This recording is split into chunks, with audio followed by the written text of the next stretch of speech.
Assalamualaikum warahmatullahi wabarakatuh. Bismillahirrahmanirrahim. Tabarakalladzi nazzalal furqana ala 'abdihi liyakuna lil 'alamina nadhira. Allahumma shalli wa sallim wa barik ala sayyidina Maulana Muhammadin wa ala alihi wa sahbihi asma'in, amma ba'du. Yang kita hormati bersama Profesor Dr. Muhammad Quraish Shihab, semua yang hadir saya hormati, karena kalau mau nyebut sudah disebut Pak Rektor sebagai bentuk penghormatan bahwa ingatannya jenengan itu bagus, pokoknya kayak yang disebut Pak Rektor. Kedua, saya alhamdulillah ini rektornya tawaduk sekali, tahu diri, jadi alhamdulillah bagus. Singkat cerita, beliau pernah ke rumah saya sama Pak Lutfi sama Pak Arsoyo, minta saya ikut jadi pembina di Badan Wakaf. Ya karena diteror, didatangi orang-orang sepuh, saya bilang iya gitu. Kalau adat Jawa itu kalau didatangi itu kan kayak diteror gitu. Padahal saya di sini tuh lama sekali. Derekno profesor saya ini ikut bantu. Karena latar belakang beliau itu sastra adab. Dulu di Al-Azhar sama dengan Profesor Quraish, seniornya Pak Quraish. Saya mulai kecil nekuni fikih, terutama fikih. Tapi karena bapak saya itu hafal Quran, keluarga saya itu banyak yang hafal Quran. Hafal beneran, maksudnya itu hafal betul itu. Nah, sehingga terus saya juga ikut hafal. Nah, kenapa judulnya seperti ini? Ini makalah nanti di tasrih istilahnya pondok bareng-bareng Pak Quraish. Jadi Indonesia yang damai ini nggak lepas dari peran kitab-kitab yang datang ke kita, datang ke Indonesia. Misalnya arti kemenangan. Arti kemenangan itu tafsir yang datang ke kita. Ini yang paling terkenal kan tafsir Munir, karangannya Syekh Nawawi Al-Jawi. Itu beliau menyebut kemenangan umat Islam itu kemenangan logika. Logika bahwa alam raya ini dimulai dari satu Tuhan yang berstatus wajibil wujud tentu lebih masuk akal ketimbang logika yang lain. Misalnya logika nihilisme, bahwa alam ini dimulai dari ketiadaan. Karena itu melahirkan satu teori ketiadaan menciptakan yang ada. Jadi nanti membingungkan, ada teori al-adamu yakhluqu maujudan, sesuatu yang enggak ada itu menciptakan yang maujud. Itu tentu enggak ketemu nalar. Ini saya baca ya, nanti di tasih Pak Quraish. Awal makalah, saya baca Arabnya. Jadi yang pernah kuliah di Fakultas Syariah ini dosennya banyak yang santri saya ini, tapi nggak berani baca depan saya. Nanti kalau salah langsung dipecat sama Pak Rektor. Saya di sini itu mulai tahun 2000 sama Pak Fatullah. Tahu-tahu jadi atasan saya ini. Enggak bener, tapi nanti di akhirat atasannya saya lagi nanti. Karena yang bisa nyafaati itu orang hafal Quran itu, jadi harus saya baca ya. Kata Syekh Nawawi, wa may yatawallallaha wa rasulahu walladzina amanu fa inna hizballahi humul ghalibun. Siapa yang mempertuhankan Allah, mengikuti semua aturannya Allah, seterusnya, terus pasukan Allah itu pasti menang. Ini ikut Al-Maidah 56. Wa may yattakhidhum awliya fin nusrah fa innahum junduwa wa junduwa humul ghalibun ala a'daihim bil hujjah fa innaha mustamirratun abadan amma bisaulah wa daulah faqad yuhlabun. Jadi kemenangan umat Islam yang permanen itu kemenangan logika. Kalau kemenangan perang, kemenangan bernegara, kemenangan sosial, orang Islam ya pernah kalah. Zaman Nabi Sugeng saja pernah mengalami kalah periode Mekah. Ketika periode Madinah juga pernah mengalami kalah di peristiwa perang Uhud. Tapi kalah sosial ini tidak ada pengaruhnya dengan kalah secara logika. Logika bahwa alam ini dimulai dari satu Tuhan wajibil wujud tentu lebih mudah dicerna. Makanya beliau ngendikan menang itu ala a'daihim bil hujjah fa innaha mustamirratun abadan, karena logika itu yang abadi. Artinya gini, ketika kita secara sosial ekonomi kalah, mungkin secara apa kalah, meskipun kita tidak ingin kalah, Tapi jangan pakai ukuran itu. Nanti jangan-jangan ketika kita kalah kaya sama nyuwun sewu non muslim atau kalah kaya sama yang sholat, buruhnya orang tidak sholat, yang sujud buruhnya orang yang tidak sujud, Anda tidak perlu merasa kalah.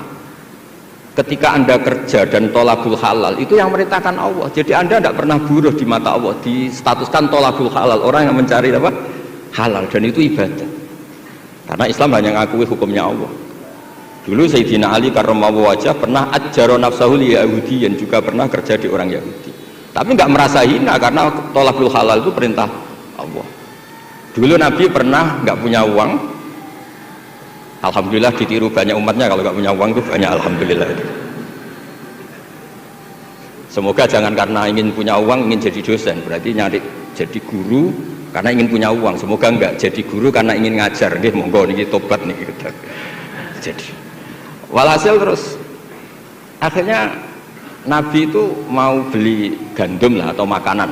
Cara Indonesia mungkin beras. Cara Jawa itu ngutang. Terus kata orang Yahudi, jaminannya apa Muhammad? Nabi sempat bilang, ngendikan, saya ini dipercaya langit, masa kamu tidak percaya saya? Kata orang Yahudi itu menurut orang Islam, saya ini Yahudi. Walhasil Nabi terus rohanahu dir'an.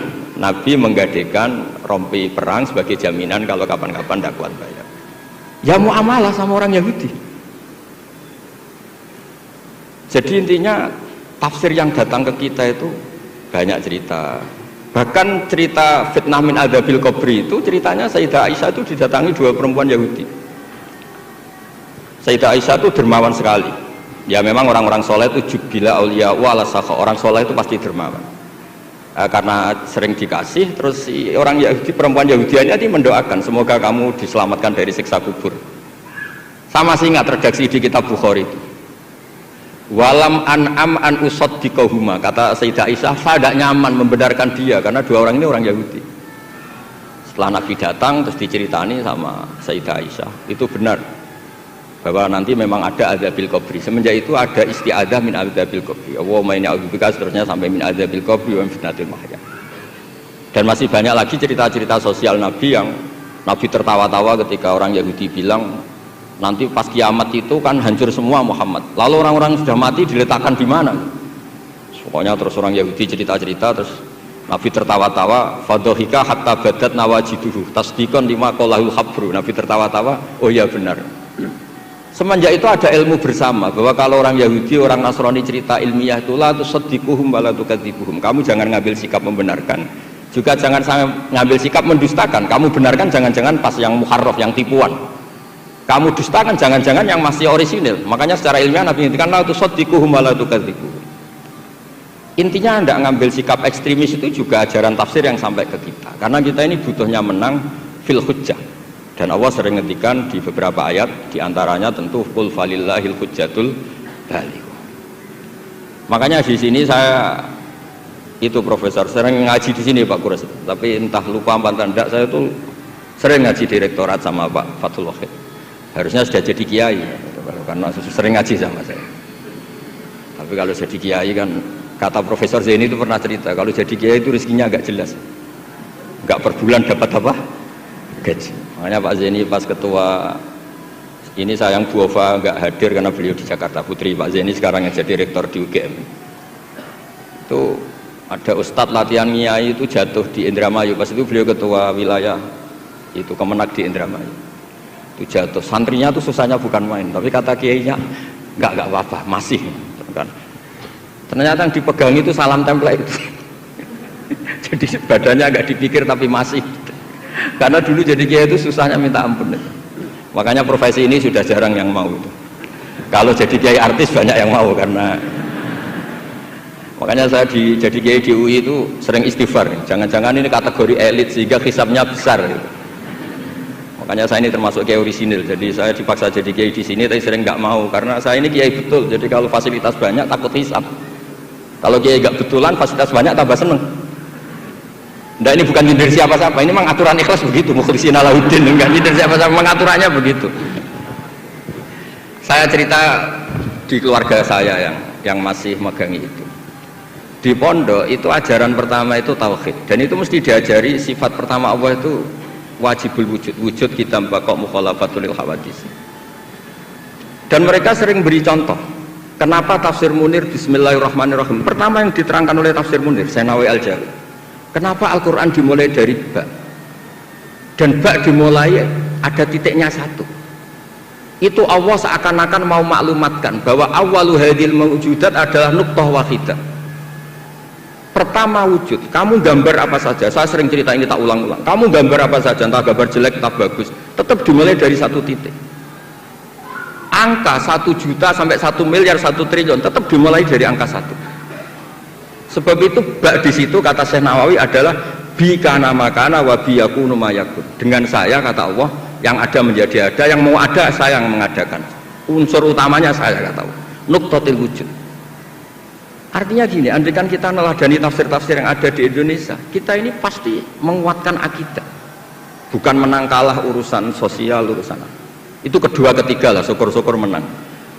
Tapi kalau kita paksakan itu yang nomor satu, pasti kita sering kecewa. Itu rektor UI itu mesti miskin tuh dibanding pengusaha-pengusaha Jakarta itu. Itu kalau nggak terima, saya ini rektor Universitas Islam, masa kalah kaya, kan repot nanti. Tapi barokahnya qanaah, alhamdulillah gak apa-apa. Ya jadi jelas ya, di sini beliau ngendikan yang menang hujah itu fa innaha mustamirratun abadan. Logika itu mustamirratun abadan.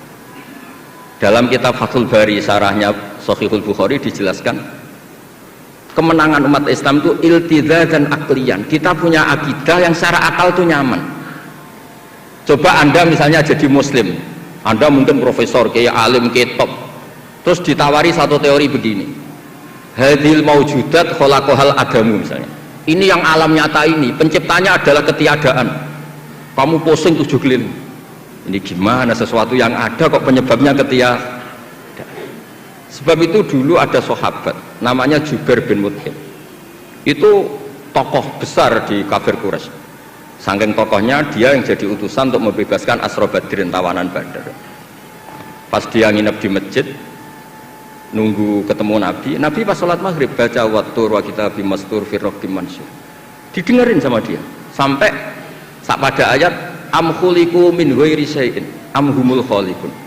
Masa alam raya yang seluas ini kemudian diciptakan tanpa sebab yang ada, atau kamu-kamu yang enggak mengakui Tuhan itu kamu pencipta langit dan bumi? Am khalaqus samawati wal ard bal la yuqinun. Nangis dia, nangis terus sungkem masuk Islam sampai ngendikan fakaan nama sudi akolbi. Sebagian riwayat kada kolbi ayatir, dengan logika yang dibangun Quran itu hampir habis, saya habis, karena Quran sangat demokratis. Qul ara'aytum ma tad'una min dunillah aruni madza khalaqu minal ardi am lahum syirkun fis sama. Kalau Anda merasa jadi Tuhan enggak apa-apa, tapi tunjukkan reputasi Anda. Apa Anda menciptakan langit bumi? Apa ketika saya bikin langit kata Allah kamu ikut urun? Saya sering cerita, apa kamu ikut nyumbang semen pas saya bikin langit? Enggak kan? Malah sebagian ayat Allah ngendikan ma asyadtuhum khalqas samawati wal ard. Mereka-mereka yang kamu tuhankan ketika aku bikin langit bumi, mereka di mana? Membantu saya apa kata Allah? Kok enak tahu-tahu jadi Tuhannya bumi, nggak ikut bikin, ikut jadi Tuhan gitu. Itu habis Jubair bin Mut'im. Akhirnya masuk Islam. Artinya gini, ketika Islam belum kuat, masih banyak ashabis sufa yang miskin, mondok saja numpang Nabi, itu hujahnya sudah menang. Makanya kata Syekh Nawawi, yang mesti menang itu hujah fa innaha mustamirratun abadan. Ya dicicil aja satu aja ya, nanti kapan-kapan ketemu lagi. Terus ini yang agak rileks, ini yang spesial, saya itu jarang pergi sama istri saya gara-gara memang adatnya gitu. Saya karena soal Pak Kores tadi istri saya ikut karena Pak Kores juga bawa istri. Ini spesial betul.